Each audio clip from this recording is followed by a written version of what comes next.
I've seen a lot of people talking here lately about their go-to knives and this and that, so I kind of wanted to show y'all my go-to knife. And this knife here, it's been with me since 1981. It's a Imperial, and it looks like a military bayonet. According to Joe Flowers, he seen this about 1.5 years ago. He told me that Imperial Schrade used to own Imperial. I'm not sure, and don't quote me on that. I know that, pretty sure if I remember correctly, that's what Joe Flowers told me, was Imperial is Schrade. And anyway, this is my go-to knife. This has been to, I can't tell you how many different countries. It's jumped out of an airplane at least 100 times. At least 100 times on my web belt. The only difference, it's kind of a survival knife. I bought it as a survival knife. It's got the hammerhead right here. It's got a nail puller. Of course, the nail puller I already broke it. It's got a piece right here you can use as a flat tip or as a Phillips or a cross tip screwdriver right here.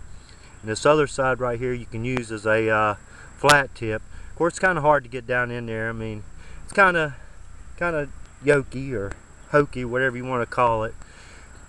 I've seen a lot of people also talking about this sawback back here, talking about it being a fish scaler and this and that and everything else.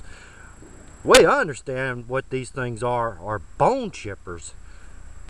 Basically, if you stab somebody, when you rip in between their rib cage, when you pull it back out, it rips their bones or ribs, is what it does. It makes shards inside of them, is what I've always been told these were.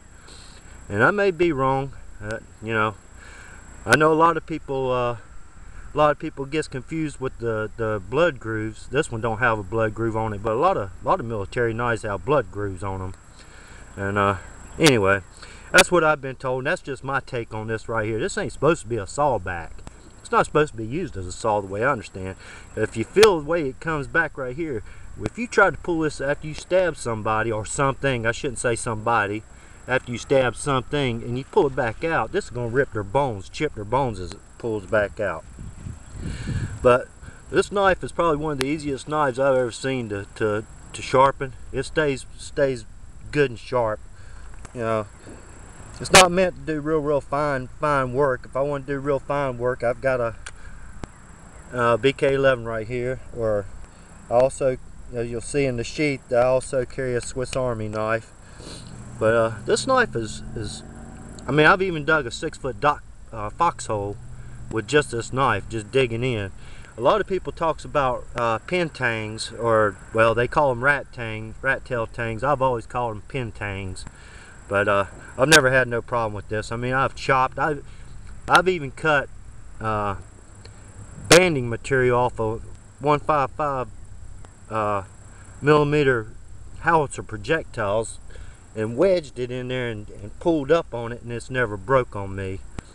So I mean, this knife's gone through a whole lot, and this has always been my go-to knife, and it probably always will be. And this right here, I did put a dangler on it the other day, because I just like dangler knives better, since I don't have to keep it on no belt all the time. I like being able to take it on and off real quick. If you'll notice, it's the bracelet and this all looks the same. What this is, the old belt I made back in 1975, and I just outgrew it, so I decided to use it for something else. So I put snaps on it and made a belt loop right here so I can take it on and off the belt real quick. Made a bracelet out of it. And I say it's not used for real fine work, but it'll make feather sticks fine. I mean, if you notice, when I got on further down in it, even though this is green, it made some pretty fine feather sticks or feathers. As far as the sheath is concerned, the sheath is no more than cotton webbing, cotton back webbing right here. Now I put 3 Ranger bands on it. Of course, I got a bracelet here, and then it's got a lanyard, leg lanyard down here to hold it, so you can tie it onto your leg if you want to. Of course, I put that down. Most of this stuff I did when I was out on Green Ramp waiting to load C-130s or 141s.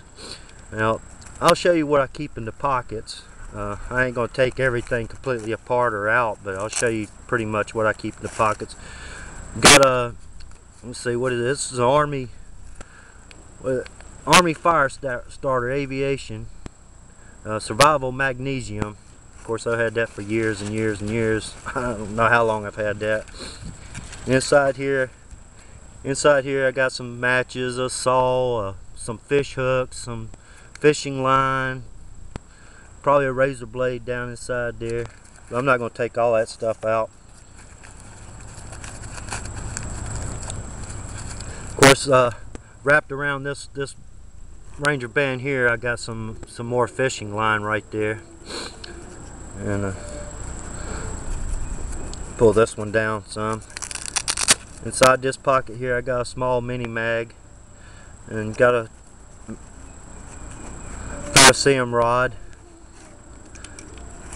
Got a tops whistle, and got a sharpening stone, whetstone. Of course, I don't never use it wet anyway. I've always used them dry and never had no problem with this knife sharpening it.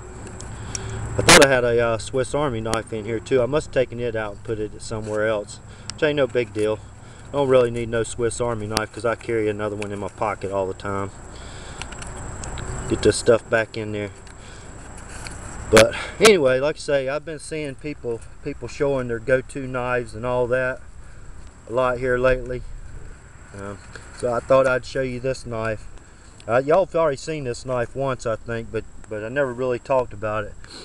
I'm pretty sure this is probably 1075 steel, and I'm not going to swear to that because it doesn't say, and it is so old. And back then, nobody really cared about. The only thing they cared about whether or not it was carbon steel or whether it was stainless steel.